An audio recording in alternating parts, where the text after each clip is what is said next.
Hello and welcome to the SpinCycle podcast. I'm your host Charles, and as always I'll be joined by Sid, and maybe sometimes a third opinion too. In this show we try to wash away rhetoric and narrative to find just the core nuggets of truth. We hope you enjoy the episode. Alright, so shall we go to our final segment then for the day?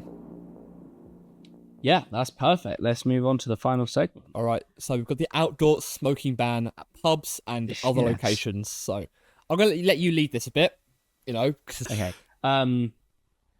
Right, so the smoking conversation, there's multiple aspects of it. The first bit is one they're definitely doing, which is banning people from ever smoking. So it's 2009, people born in 2009 will never be able to legally buy cigarettes, vapes, or cigars or pipes or anything. By upping the age limit each year. So people that already smoke can keep smoking, but nobody new should be able to get into smoking. They also are considering banning them in certain public places, like pub gardens, like children's play parks, stuff like that. You are still allowed to smoke you would still be allowed to smoke in large open areas and private property, and stuff like, so streets, general parks and stuff like that, beaches, fine, but kids play park where the swings and slides are, nope. In pub gardens, nope. Which is interesting because pub is a private property. Yeah. So it's interesting that they are allowed to legislate on that, but there's plenty of legislation already for companies, like their own private property, what they can and can't do. And they've also the switch to reusable vapes. Companies they're really wanting to crack down on legislation. There's talks about completely banning disposable vapes. There's massive talks about making it so that vapes are behind the counter only, so you can't have them in display windows and stuff like that. Oh, like cigarettes, you can't have cigarettes on display. You have to go up to the person and say, "Hello, could I get a Marlboro cigarettes?" Yes. Marlboro Gold cigarettes, right? And what's even more with cigarettes is you can't have them on display behind the counter. yes. Well, They now have to be hidden away in drawers. No, but now they're starting to have to be hidden away in drawers. They're thinking about doing. I'm like, if I want to So go that you literally have to know the cigarettes. You can't see any names. yeah, what am I like there? But I don't know which ones I fancy for the day. Oh, you've got the good ones. I'll have that. You know what I mean? Pain in the arse. Yeah. You're You're going to have to say, do you have these? It's a pain. It's definitely a pain. I mean, I understand it's killing. Yeah. What was it? 80,000 deaths a year.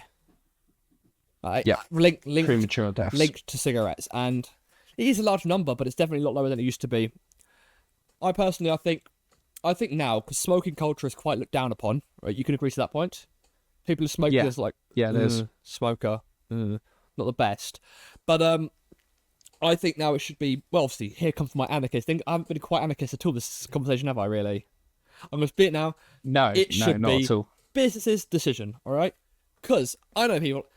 Charlie, if we were to go to the pub together, I'd suggest, let's go to that Spoons where I'm allowed to smoke inside. But you'd go, Sid, I want to go to the one without smoking, because smoking's not allowed. There is different consumer demands. Some people want to be in a place where they can smoke. Some people don't want to go there. Now, I understand back when the smoking bans were first instituted, smoking culture was so large that if I was to say, if the government said you are allowed to legislate, you're allowed to say that your business is a smoking available and smoking non-available, most of them would be smoking, because smokers were such a large population. But now smokers are dying out, either by government pressure to make them not smoke or by dying out naturally, because they do. I see. I think this is where it comes to the crux, though, right? Is the issue is that isn't happening with our generation anymore. Yeah, because it's disposable vapes, because they're bright coloured smoking devices which are attracted to kids. What do you expect to happen? Like, oh, minty bubblegum flavour. No, you should have your vape should taste like tobacco and death. True.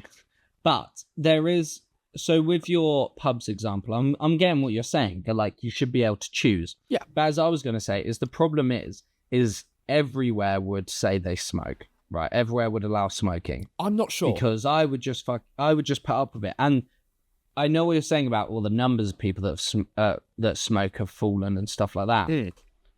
But isn't that largely because you couldn't do it indoors anymore? It became an inconvenience. If you're at work, you have to now go outside. In the middle of winter, you have to stand outside in the cold and smoke. It became an inconvenience. Maybe the opposite of smoking here. So a train has to have at least one carriage which is smoke-free. At least have one smoke-available carriage. Yeah, but I guess the whole thing is it's supposed to discourage people from smoking. But this is from the same government that are also looking into trying to legalise marijuana. Where are you going to smoke that? Where the fuck are you supposed to smoke that? There's been no talks of them legalizing marijuana. Really? Nothing? Not even... Oh, fuck's sake. No. I thought at least they'd release try to legalise weed at least. That's the Liberal Democrats you're thinking of. But that the Liberal Democrats would also go, yeah, we'll agree to this position, but also let's legalise more drugs that you can smoke. But where can you smoke them? Nowhere. Well, private property. Cool. But like, I want a cheap... Large open spaces. I think, so I definitely think play parks. Yes, I can agree to play parks on that one. We're going to be in close contact with kids. Definitely stay away from that. Yep. I think pubs are good. I think smoking is hideous. I think it kills people. I think it's highly addictive. And I think it is undeniable that you go to a pub. If you sit in a pub garden, everyone is smoking. Yes. It is so much part of the culture. You first turn 18, you go to the pub with your mates, you sit outside, one of them pulls out a pack of cigarettes, you're going to be like, yeah, can I have one? Yeah. Can I try it? It's how most people get into smoking. Almost nobody gets into smoking by just going, let's give it a shot. It's that you see other people doing it and you have tries of them and then you go, yeah, this is nice. And you socially smoke, maybe you socially vape. And then you go, oh, I want my own one. And that's how it starts. Yeah, I could very much see that and to agree to that point. But it's like how English pub culture is. English pub culture is a cultural thing. And is it healthy? No. English drinking habits are not quite that healthy, and neither are smoking habits either. But I'm very freedom-oriented person, and if I'm like, I don't smoke cigarettes. All right, I'm gonna say that clear. I used to. I enjoyed it. I stopped it because it wasn't good for me. I felt like I could feel it not being good for me. I had physical effects, and I stopped. But I would never want to go, well, I stopped, therefore anyone can and anyone should. I'm like, no, if you want to smoke, it's your own fucking choice. You do that, and I'm fine with it. You die early, it's your own fault. Issue is now, because UK is a society where one person's health bill is split by everyone, that means people then feel like they've got the moral right to sort of talk to people about their choices, because my eating habits, if I become ginormous and then require a lot of money based on the NHS, that affects you, Charlie. So you feel like you have some moral right to speak about what I do. Now, if we lived in a society more like America or whatever, where each person's their health problems is their responsibility monetarily, then there's a lot less people thinking, oh yeah, I should be able to jump in on your life decisions. That is true. However, do you want a little nugget of truth, nugget of knowledge? We need a nugget of truth in this place. Go on. So, from macroeconomic point of view, it is actually more cost efficient the more unhealthy somebody is. Go on. Yeah. So the biggest burden by far every person has on their NHS is when they're over the age of like 65. Yes. Right? It's just the older you are, the more you cost. Right? Yes. It's kind of undeniable, even if you're really healthy, because your costs just go up and up and up each year, gradually become bigger and bigger and bigger. So things that make you die younger actually work out as more cost efficient. So people who smoke die younger. Yes. Therefore, they're less of a burden on the NHS. And also, but not just on the NHS, I think that does include costs of pensions as well. Because if you die before you're 65, the state has never had to pay you pensions. That saves a lot of money. If you live to 120, the state has had to give you 35 years of pensions. 55 years, of pensions. Good Lord. That's a lot of money it's cost the state. So the sooner you die, the cheaper. You are correct in that. Very correct in that, actually. Yeah. Wow, I did not think of that at all, actually. Yeah. It's really disheartening actually, because but also it's a very good lesson. It's one of the first things they taught us in macroeconomics, because it really highlights how economics isn't everything, because we should not support any sort of country or any sort of political system that wants their people to die young. Canada. That's all I'm saying to that point. Why? Well, Why? Canada's got a massive problem. I don't know. Massive problem with euthanasia at the moment. Oh yes, no, I do. I have heard about this. Yeah, That's from me last time we were in person. Yeah, it was. Come on, man. Honestly, It was. But yeah, so I mean, it's a good lesson for every single economist to learn, is that money isn't everything. I could definitely see to that. But for me, it's a spiritual and cultural thing. A cigarette is a cheeky cigarette in the nightclub. You know, it's nice, and there's no point. What's going to happen basically now is you wouldn't remember the 2010 smoking ban when that first sort of killed the nightclub scene and also killed sort of pubs like that. Where they quite a lot of them they did malicious compliance to it. So some pubs did a 1 square foot hole in their roof, and that legally defined their pub as outside, so people could still smoke inside. And of course the government went, stop being a dick, you've got to actually conform to it. And what nightclubs or whatever they can do is they're gonna make that outside area a big long stretch, and then at the end of it it's just far enough where you could technically smoke there and you'd be fine. Right. And also, Right. you're not going to have police officers at 2 a.m. like, sorry, but you're too close to the nightclub to have a cigarette. You're going to have to come with me as well. Yeah. These are quite ineffective laws, and they're there for...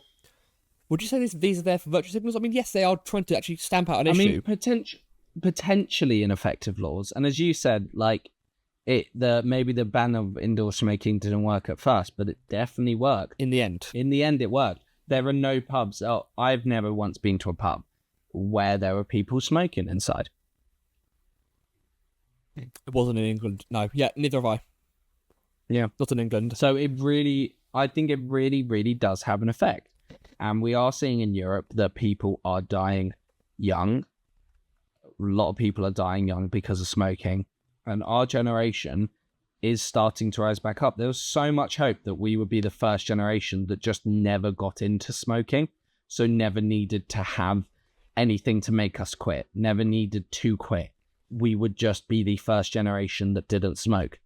And now we vape, which is so much worse for you. Humans will always find a way to... look at that fucking smug face. You can see... literally, you said the word vape, like, oh, actually, I could do something right now. But every generation wants to always find something to ease their pain or whatever. You know what I mean? Like, ease their life. And that's what smoking does that. Yeah. And... Yeah, and I guess that's not even a generational thing. That's a human thing. Everyone has a vice. Yeah, everyone has a vice. And if you minimise the harm of the vice, it's fine or whatever. Or just let people be able to have the vices and be able to controlably have more support systems or whatever. Like at the moment, I want to talk more about like English pub culture being dead. It's dead. It's dying. It's been dying for a long while. This recent generation, I believe it was like 30% of under 25s don't drink. Just don't drink. Yep. And some of them are people who never leave the house, losers, that sort of people. Yeah, you can see that. Others, yeah, I don't drink because that's really expensive or whatever. I just do a bit of care. I'll be fine. I say, hey, I don't need to drink. Yeah, it's just a big. Yeah. Do a harder drug instead. I know a lot of people that instead of drinking will just get high. Yeah, do harder drugs, and yeah, I think so that's because drinking is prohibitively expensive, and the culture around it is not there anymore. It's yeah. I think a lot of it is stuff like the beer tax that is only on pubs and not in shops creates such a distorted market. I think we should lower the beer tax because I think pub culture is good. I think pubs need to survive, all of that. But if you as a government wanted to cut down on the amount of people drinking, then just introduce an alcohol tax that applies for supermarkets still. Because the problem is not really, like, I hear what you're saying, that people are drinking less, but that's not really the issue. It's that it's so much cheaper to drink at home than it is in a pub. So why would you go to a pub? And when my dad was my age, right, he would drink in a pub because it was just as cheap. And what the pub gives you that home doesn't is it creates communities, there's jobs, there's livelihoods built around it. But really, really importantly is that sense of community. You have your local pub. You know the people in there. You make friends. You don't have can that meet your with life just partner at at a home. pub. I mean, right now, Yeah. in this current way the pubs are, I'm not meeting my life partner in a pub. Not gonna happen. No. It's not gonna happen. Because one, I don't know Yeah. 7 foot in a pub because fuck that. Look at this. Alright, because it's much cheaper to drink at home. I do. And I don't enjoy it because it's lonely, it's gross, and it's probably more of a slippery slope into developing a drinking problem if you're just there doing it by yourself. Definitely. Antisocial drinking has definitely been proved to be more of a problem. Yeah, and I would... It's weird to say because, like, you know, Americans are like, yeah, what's English culture anyway? It's like drinking in pubs or whatever. Yes, it is. Yeah, and it's a good thing. It's a nice thing to do. Drink in a pub, have fun. I've gone to some really lively pubs. So much fun. You meet such interesting characters. Now, all you can meet is lonely people or freshers trying to drink as much as they can at some dingy spoons because they want to get the best bang for the buck, but also want to leave the house at the same time. And that's the thing is now we've resorted to stuff like spoons that do cheaper drinks, but they're not as nice as like your local independent pub will be. But local independent pubs are dying and they need to be supported more. Have you seen I know people who they pre to go to a pub? Because I'm not fucking spending 60 quid at a pub. If I could I'll spend 20 quid at a pub and then drink 40 quid's worth at home. For much cheaper, much easier. I'll do that instead. And that's when you know that not the economy, but the way that drinks are being priced at the moment is so awful. Where you have to, I have to drink at home before I can go out to drink.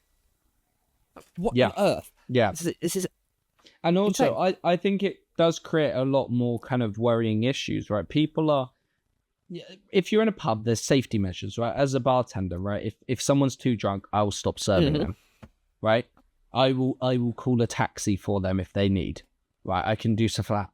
If you're at home, no one can tell you when to stop drinking. And you won't. There's no measures like that. And so you're much more likely to drink too much if you're drinking at home. Yes. Whereas if you're drinking in a pub, as I said, there's other people that will be like, no, you're not having any more, go home. Because you've got that community around you as well. Other people like, you've had enough. Even if it wasn't the bartender, there'd probably be other people in the bar being like, oh, mate, I think you've drunk too much, you know?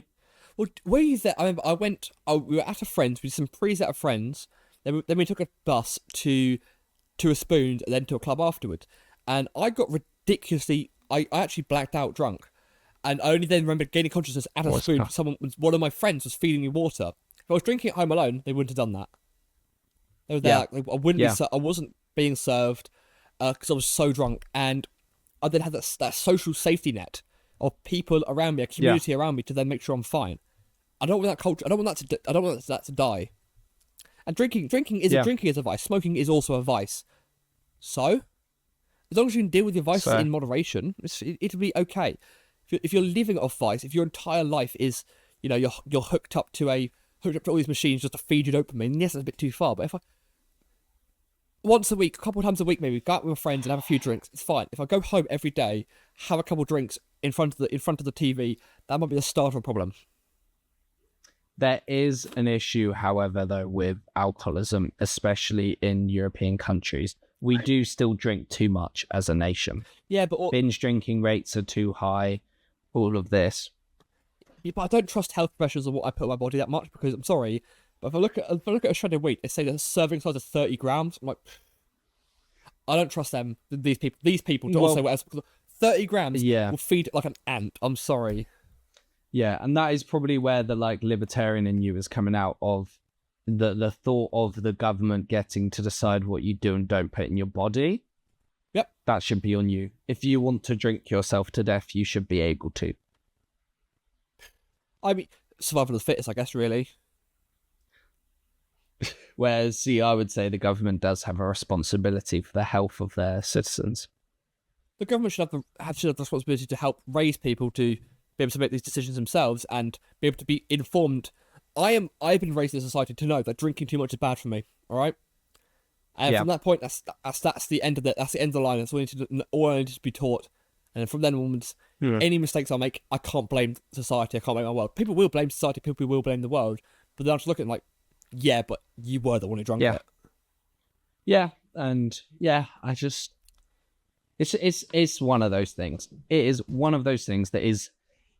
I think it's a bit shit, but I also really get it. But I am a non-smoker, so Yes, and I have been a smoker in the past, and I've enjoyed it a lot too much. And then I was able to then take responsibility, then go, I'm not going to smoke anymore. I still vape. Yes, it's still a vice of mine, but I feel it's better, at least for my health.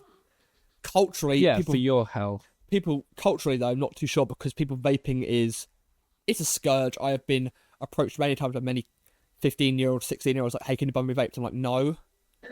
Because really, I vape, and I don't want kids to awful. end up like me, because I wish I could just quit vapes like that immediately. I probably can, Yeah. but I'm not perfect. I do have my own It's tough. weaknesses, and I do like it. I do enjoy it. It's something to do. Had a long day, or I'm feeling rather stressed out. Just vape a little bit, calm myself down, relax a bit. Yeah. Everyone has a vice. Everyone does have a vice. And people who say they don't are just lying to you. Yeah. No, absolutely. 100%. But numbers of smokers who are giving up is still rising. I'm saying that apparently, like in 2020, it's about 60% of people who of regular cigarette smokers have quit. Cigarette And smokers, also though. the kids who smoke is going down. But again, the rise of that is one. That's because that's being taken by vapes. But also because cigarettes are so expensive, the kids can't afford it. Instead, they'll buy £5 per gram of weed or whatever, compared to what? How much? A pack of cigarettes is like a pack of Cutter's Choice would be like £35 for a 50-gram pouch. £35. Actually, I thought cigarettes were like a tenner. I'm gonna put in Google a pack of like Oh my gosh. 50 grams of drum. How much is that? What? This is proof that I don't smoke, because I thought they were like £8. Yeah, £39 for a pack of 50 gram pack. Wow. It's a lot of. It is so heavily taxed. Like I just came back from Chile and I was going to buy a pack of cigarettes. I think it was about £3. Wow. Yeah, it's so different. It's so heavily taxed. So now people are like, well, they're taxing this, so therefore the cheaper thing is to go into the illegal market. So of course it's a big thing of people who they will buy from duty free and then sell it onto their mates, and that's unregulated because it's so much easier. Because like you could probably save what 20-30 quid per pouch or whatever just by buying it off your mate. Yeah. Who's come back from Spain or whatever. Absolutely. I'm not sure if Spain's a good idea, good analogy, but like Dubai, I think that's quite cheap there as well because they haven't got all these taxes on it. Yeah. So I can kind of understand your argument absolutely. where if you say if we legalise all drugs and put a massively prohibitive tax on them, therefore be fine.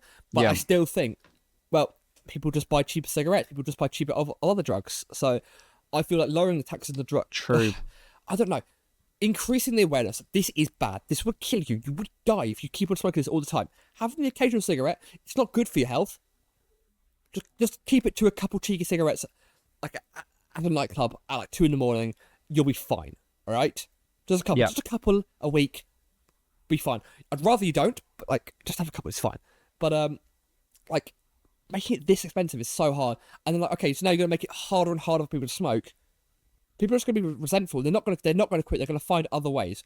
Like the rise of the vape originally was I can't smoke inside. It's not smoke, you dick. So therefore I can vape anywhere. Right to everyone's faces. Right to baby's lungs. Breathing into their faces because you can. That's one of the main biggest rises of vape. It wasn't because of health. It wasn't to stop people smoking. It was, well, it's a way to circumvent smoking ban. Yeah. Do you think? Oh, for sure. Because I'm sorry, would you rather be in a pub and having like a nicotine patch or like some nicotine gum, or would you rather vape? I'd rather vape. It's a much nicer experience. Vape. Yeah. Yeah, fair enough. Definitely a way. I think it was mainly a way to help people quit smoking, but then turned out to be unhealthy. But it's unhealthy, but it's healthier than cigarettes. So I'll say that for sure. So here. Of course, there have been issues and stuff with obviously like popcorn lung. That happened usually with THC pens, so the ones that have weed inside of it. Those ones have been. Okay. Those ones have caused issues. I think it's been fixed now because, of course, if everyone knew that, oh yeah, weed pens make your lungs explode, they'd probably like be a little more hesitant. So they fixed that problem. Obviously, I think probably. Yeah. But I think we've divested a bit too far from the original thing of making it harder to smoke. Yeah. Do we think that should be 1, responsibility of the government, 2, genuinely a good thing, and 3, like, shouldn't be bodily autonomy? Like, what do you think on these? Yeah, I think it does lean into the kind of issue of individual liberties versus public health. We saw it with stuff like vaccine mandates and stuff like that. I think there's a fine line. I think the government should protect your health. I think the government should try to help you, especially with something like smoking, where there are these huge, powerful companies that were doing everything in their power to get you addicted. Yes. I think it is important that the government intervenes there to help regulate, to actually create a fairer market by regulating against how powerful tobacco companies were. But I think there's a point. If you're doing something that's bad for your health, but isn't going to harm others, then why shouldn't you be allowed to do it? Why shouldn't you be allowed to do something that is unhealthy for you? But also, how much does it harm others? Me smoking a cigarette, how much harm does that cause to someone else? Very little. No, that's what I'm saying. If it's not harming others, like smoking a cigarette isn't really. Secondhand smoking was quite largely disproven. Yeah, secondhand smoke for a baby, yes. For another 20-year-old next to me, yeah, you're fine. Yeah. Like there is some. If you're not harming others, should the government stop you from doing stuff? No, you know me. You know my positions. No, I do what I want, as much as I can. But I feel like it's just gonna be, you're making more hassle, and people who smoke will still deal with it. Because if you're saying like people who vape is increasing, at the moment you can't vape indoors or on trains. Like, you'll see dicks who will. Ugh, I hate it. Yeah, I really think it's really annoying, because I think one half is out of spite as well. So I wish I could do that, but I don't want to be a good citizen, so I'm not gonna vape on the train. But I'll see that sort of stuff. I think you're a dick or whatever. But like, no matter what, if I have to then walk 10 more steps outside the pub to then go for a smoke, I will. But now I'm smoking alone. Because if I said to you, Charlie, hey, do you want to go out for the beer garden? I want to smoke. You could bring your pint with you or whatever. Then you go, yeah, sure. Just keep me company. But now I'm like, okay, I'm going to smoke alone. Yeah. So I'm like, okay, well, I've been here an hour. I fancy a cigarette. And I know it's going to be an absolute pain to go get another one. So I'm going to smoke 2 cigarettes. Make it 3 cigarettes. Get it done with, so I can smoke as much as I can really, really quick. And then I'll go back in. You know, you can understand what I'm coming from. Would you ever do that? Yeah, but would you do that? Would you be like, right, I'm going to go smoke 5 cigarettes right now? Yes. My thing, I've learned from my father. My father used to be DJ. I'm going to say that. And the 2010 smoking ban was a massive issue for music. Because at a club, you could play more house. Because house music was big back then. And now it's been sort of taken over by drum and bass and jungle and all this sort of like louder, faster music. Because you could be there, you'd be on the dance floor, you'd be dancing, and you want to relax, have a cigarette, whatever. But now, it's go into the club, dance as hard as you can, as fast as you can, go outside, smoke a cigarette as fast as you can, back in for more dancing. So everything's ramped up, like, do everything quickly, smoke, right, gone, cigarette done. And it's going to happen with smoking as well. You're going to go, oh, okay, my pint's going to go flat, so I've got 3 minutes, I'm going to smoke 2 cigarettes, one on my nose. I'm probably big exaggerating the nose bit, but like, smoke as fast as you can. And in the end, you're like, shit, I've just smoked more than I normally would. I'm having a relaxing cigarette every hour or whatever, whilst I'm having a pint. It's fine. Yeah. But from there, like, for 20 minutes, I'm like, got to do this really quickly, just have smoke. Gone, in. I mean, that's an interesting take. I would kind of want to disagree with it, but as somebody who doesn't smoke, I kind of have no real standing to disagree with it. Well, no, your standing could be, it affects you. And how does it affect you? Because if it does affect you, I can understand your point, and I can understand it. I don't like the smell of cigarettes, and that's about it. Yep. I don't mind it that much outdoors, but I think maybe the outdoors bit I'm not fully for, not fully against it either. For me, it's a bit of a nothing, but I'm very much for the vapes, very much for the things we need to impose on vapes. I think we're not going far enough. I think we should ban flavored vapes. I think we should ban colorful packaging. I think vapes themselves should have the lung and veins packaging, the smoking kills packaging. I think that I agree to that point. Still I'm on not it. too sure about the flavour thing. I mean, I personally, you know me, I've done many sort of things talking how much I hate flavoured vapes. I keep my vape. So yeah, I've got a reusable one. It's cheaper. It's better for the environment, I guess, because you're not just disposing stuff. And I have just a plain mint flavour because it's inoffensive. It's not sickly sweet. It's not appealing to others. Maybe there should be some flavors then. But what I would think needs to be banned is any sort of flavors that are there for kids. Now I don't know how you would enshrine that in law, but I'm sorry, bubblegum, blue raspberry should not be a vape. Blue raspberry, strawberry, blueberry, cotton candy. These should not be vape flavors. That's wrong. I'm going to go through. You could have nothing, mint, and I don't know, something like apple at most. Do you know what I mean? I'm going to go through all the Elf Bar flavors at the moment for you. Just a quick one. There's a lot. There's a lot. There's apparently here. This one's got 49 different versions, and these are just some of them. Like apple, peach, watermelon, cherry, grape, coconut, melon, mango, kiwi, passion fruit, guava, pink, grapefruit, peach, mango, pineapple, peach. And these are all sweet flavors, yeah. Typically appeals to children. They're targeted for teenagers. They want teenagers to start. Yeah. And look, cola flavoured one. Hooked. Blue raspberry lemonade. Elf Bull ice, so Red Bull flavoured one. Pink lemonade, cherry cola. These are for kids. Cotton candy, cream tobacco, Elfberg. What's that? Berries and mint, spearmint, strawberry ice cream. Those are again appealing towards kids, and they have stuff like they have special like limited edition ones, which are made even more for kids.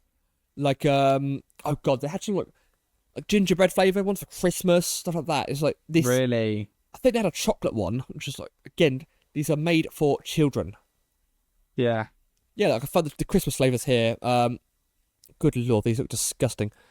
They actually, I had a friend. They bought all of them, and we did a taste test of all of them. I thought every single one of them was grim because they are, because they're made to appeal towards kids, and I'm not a kid. So we've got hazel toffee, red velvet cake, chocolate brownie cookies, honey apple, and gingerbread man, and cinnamon orange. Like, there's just smoking shouldn't be like, ooh, what fun, exciting flavors you get. It's like I had a cigar last night. Mm-hmm. It was really nice. There's flavors to it, but it's subtle. You have to have quite like a grown-up palate. Like kids aren't going to like the smell of that. No. And it's subtle flavors. It would be awful if it was like red raspberry or something, Yeah, gross. But you have cigarettes like, but not just gross for me, but like who are you appealing to? Yeah. You always have to ask, who are you appealing to? It's like what happened with Alco Pops back in the, I'm going to say 80s. It was literally alcohol designed for kids. Oh, yes. I was thinking WKD, that sort of stuff. VK, stuff like that. It's made for kids, honestly. But that's why VK flavors are called blue.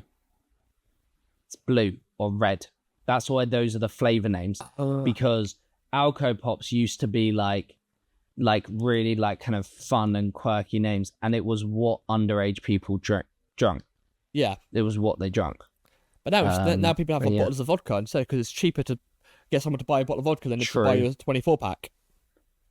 Yeah, and I'd rather kids have a 24-pack. I'm gonna be honest. But vodka at least isn't advertised for kids. No, it's not advertised. There's nothing on it that is appealing to a kid. No, the alcohol itself is, and just like smoking itself is, kids would still vape, but it's not marketed to them. It's not as appealing. Not as many would vape. I can see that point very easily. I mean, even now, so like cigarettes, we in the UK, I think we've completely banned menthol cigarettes. Are you aware of what a menthol cigarette is? Yes. Yes. So it's a minty one, so it gets rid of quite a lot of the harshness and makes it more palatable. That's been banned because it's so appealing to kids. It's what most kids start with. And I've had menthol cigarettes before. They are amazing compared to a normal cigarette. Like I like a normal cigarette, but menthol ones are amazing. So I can completely understand why they're banned. I'm gonna go, it should be banned though, but I'm gonna say get the banned. It shouldn't be banned, but kind of at the same time, good on them because they are harsh. But you do believe in a level of government interference? I'm not gonna say I'm gonna be complete anarchy because I'd love complete anarchy if I trusted the society that would then form out of it to be a moral society where they go, this isn't good for me, so I'm not going to do it. I don't trust that because the humans are designed for one thing, couple of things. One, acquire as much as possible to then show off the women, to then breed with women. It's basically the sort of male genetic makeup. That's what it says. That's what it says to do. But from that, we've sort of found a way to tame ourselves, like we tame animals, with morals. And if we could live in a society with morals without any government interference, it'd be perfect. Think of it like Karl Marx was like, when socialism's achieved, then sort of a government will just dissolve. Like, if we had a perfectly moral society, maybe the government would sort of just become less and less powerful because less of a need to deal with people who are disreputable. This should be a topic of conversation on its own, but yes. I believe humans are inherently good. But that's a massive conversation that we do not need to get into right now. We do not have the time to get into it right now. No, we do not. So, do you think it's going to pass? This idea of, is it going to then, this idea then form something? I don't think the pub one will pass. I think most of the other stuff will. Children's parks we can agree to, definitely, for sure. Yeah, but I think a lot of vapes being behind the counters. I think just the outright ban of cigarettes for people unborn before 2009 will happen. Cigarettes behind the counter I can go to. I'm not 100% on the banning kids though, because people will always want to smoke, and they'll just find other ways to get it, which will probably be on tax, which you love to collect as much tax as possible, or whatever. Collect that tax. Yeah, and also less dodgy, less reputable tobacco. Yeah. So yeah, so absolutely. Pubs I'd rather not. Nightclubs I'd rather not. Hotels banning smoking. I don't understand what that means because you can't smoke inside of it. So it'll be like garden areas of hotels, smoking areas in hotels. I think it should be allowed that any public space should be able to, any privately owned space should be allowed to make their own decisions. Because there is definitely a market at the moment, because how low smoking is compared to what it would have been 20, 30 years ago, that people would go, I'd rather go to the smoke-free pub. I'd rather go to the smoke-free hotel. There's a market big enough but I think just because it's private property, I think that kind of, it's quite like a nice little catch-all, like, oh, it's private property, I should be able to do what I want, but you shouldn't, right? Like, we have rules about how you can serve alcohol on a premise, your private property, but you should still have to follow those rules. Yeah, but you're like, yeah, it's very complicated, all this sort of stuff. That's law in general, really, all this sort of stuff. It's very complicated. There's so many edge cases, but I feel that there should be, I don't know, more talk about this, and should be up to a national vote as well, I think, on that, because I'm sorry, but I don't think those in charge actually should understand national vote. What, you think a referendum for this? Maybe. I know it's a faff. I know it's the right faff. Referendums are a lot of effort for smoking. Yeah, but come on, because I know if a referendum happened, probably this ban would not go into effect. Bigger things happen though. Bigger things happen. That's why you vote for your MP, because your MP gets your vote for you. But my MP's probably going to want to ban cigarettes.